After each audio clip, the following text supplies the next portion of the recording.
Alright guys, welcome back to the third video of this series. In the first one, we just covered the basics of Lightroom and how to get some details out of your photos.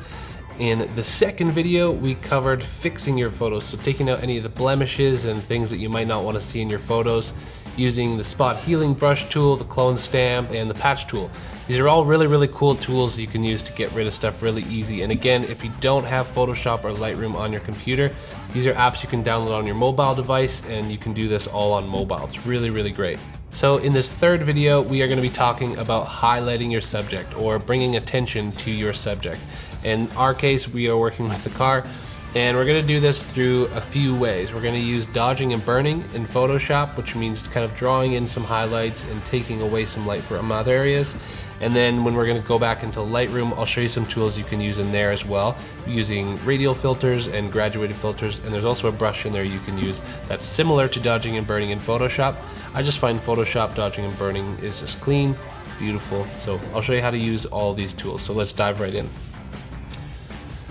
Okay, so on this photo, unfortunately, this one's a mirrored image, which means we're going to have double the dodging and burning to do, and I won't make you sit through all of it, but I will show you how to do it. So what we're going to do to dodge and burn is we're going to create a new layer in Photoshop. So to do that, you're just going to come down here, you're going to click this little box here, and that adds a new layer.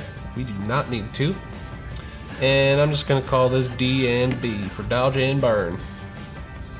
Now, an important thing to do on this is you got to click up here onto what type of layer we want, and we're going to come down here to overlay. I'm going to come over to here, and I'm going to make sure that my paintbrush is both white and black, and I want to paint in some highlights. So the way you do this is you come up here and click this brush tool, and we're on our dodge and burn layer with overlay, and we're going to make sure that our flow of our paintbrush is quite low. The reason for this is it just comes in a bit too strong. We just want to brush in a little bit of the details without kind of overdoing it. Now, the reason that you want to highlight your photos is your eyes are actually naturally drawn to light. So what we are trying to do is eventually we're going to take away areas that we don't want people to look at, and we're going to draw attention to what we do want people to look at. So in some portrait photography, this would be the eyes. People draw highlights on the eyes, take away blemishes from other places, add darkness in certain places so that your eyes are just drawn to what they want you to see. In our case, we are going to dodge and burn. So dodging is highlighting and burning is taking away light. We're going to highlight essentially what we see on the screen. And the easiest way to do this is if you see something that's bright, paint some brightness into it, and you're just going to add a little bit of detail. So to do that, again, click your brush, make sure your flow isn't too high, make sure you're on your dodge and burn layer, and we're just going to come up here, and the quickest way we can do it is let's just paint in over the rims and just bring in a little bit of detail here. Now, again, you don't want to overdo this process because otherwise it comes across too cheesy and just like poppy, and then people are like, ooh, they really overdid that. So you're just going to do this at whatever percent you want, and just kind of paint in the areas that you want to see. This can be a really tedious process. You can paint in whatever you want and not whatever you want. So I'm not going to make you sit through this whole thing, but I will show you guys a bit of what I focus on. Mainly the front grille is a great thing to focus on, any of the emblems. If you just like follow light, for example, on the doors here, there's some really cool light here, so we just want to follow that and make sure that that stands out. I really do think that dodging and burning is one of the most critical steps in taking your photos from just like a standard photo to something that really stands out and people think, wow, that really pops. This is that step, I think, that takes it to the next level. So even if you skip the other steps, try this one, and I'll show you some ways you can do it faster, but this is a really important step.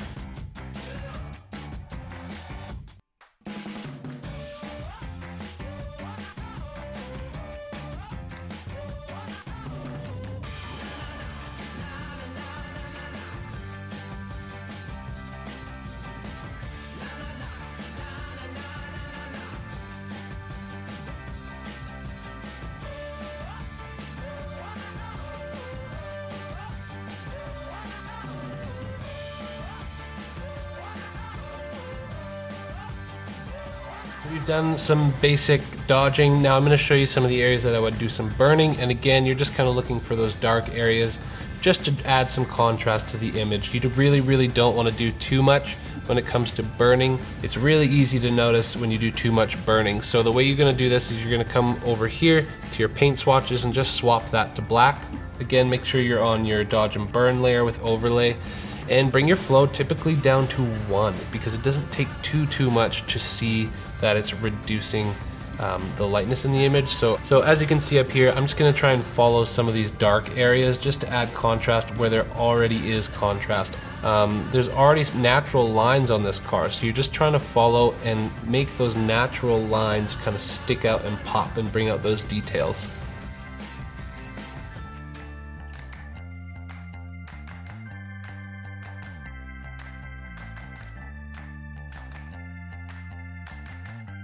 And I think I'm pretty happy with that. It's not too crazy, but if you look here, we're just adding a bit of pop in those areas that we want to see a bit of pop in, you know, not too crazy. Okay, so that concludes our time in Photoshop. So what we're just going to do is hit Command S, and this saves it back into Lightroom. We're going to head over to Lightroom, find our photo, boosh, there it is.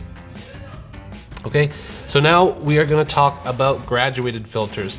So what a graduated filter is going to do is it's actually going to draw your eye away from something. So we want our subject to be the thing that's exposed there. So we're going to go up to the top here and click on this, which is our graduated filter. And what you do is you just kind of drag these across your image. Now at this point it has saturation selected, so we're just again going to hit Option, and we're going to come up here. When you hit Option, it resets that effect, so we want to reset that. Now we're going to use this in a really simple way. All we're going to do is just reduce exposure in these areas. So I've just dragged this here all the way down to my car, and all I'm going to do is just reduce the exposure a little bit, drawing my eye away from the top, and we're going to do this again at the bottom, just lowering the exposure a little bit, and all that's doing is just keeping our eyes focused in the center. So just by reducing that a little bit. And another thing I like to do is up the clarity of this. What this does is make sure you can still see some of the details that you're reducing up there. You'll see this a lot if you're taking photos of a road or something. It'll kind of bring out the road a bit and you won't lose too much detail down there. We're going to click done on that, and we're going to click up here to our radial filter. We're going to hit Option, reset whatever settings are on there. And this one is more of a circular filter here, so you can see that you can drag it over your car, and down here you can feather it and invert it to whatever you want. For us, we are going to try and just, if you hit O here, you can see what we're impacting, and I just want to impact as much just of the car as I can without impacting too much.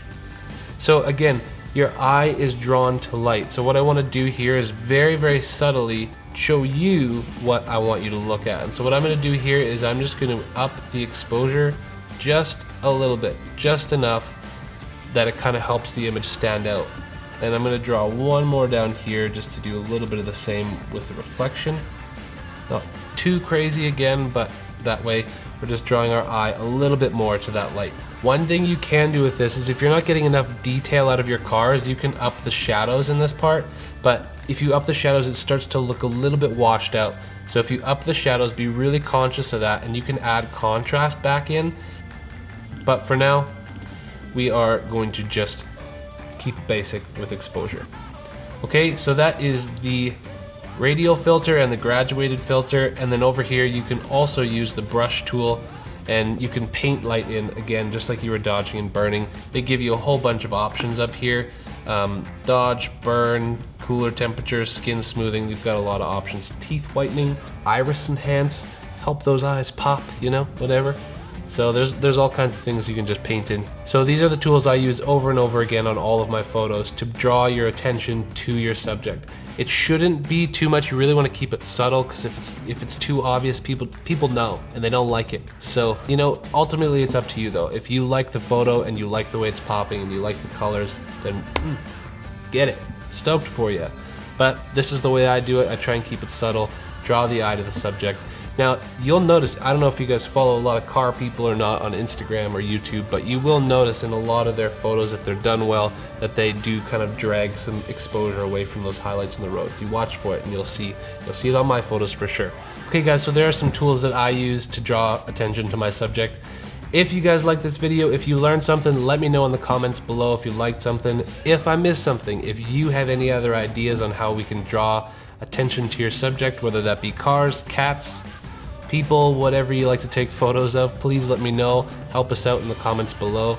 And stick around, guys, because there's one more video, the 4th video in this process, and that is adding style to our photos. So that's coloring with split toning, and just making it look like all the other photos on my Instagram channel to try and keep that a bit linear and finalizing that vision that we started with in video 1. So stick around, guys, watch that video. Hopefully I'll post it around here somewhere. I don't know where it goes, but I really appreciate you guys watching. It means a lot. We'll see you in the next one.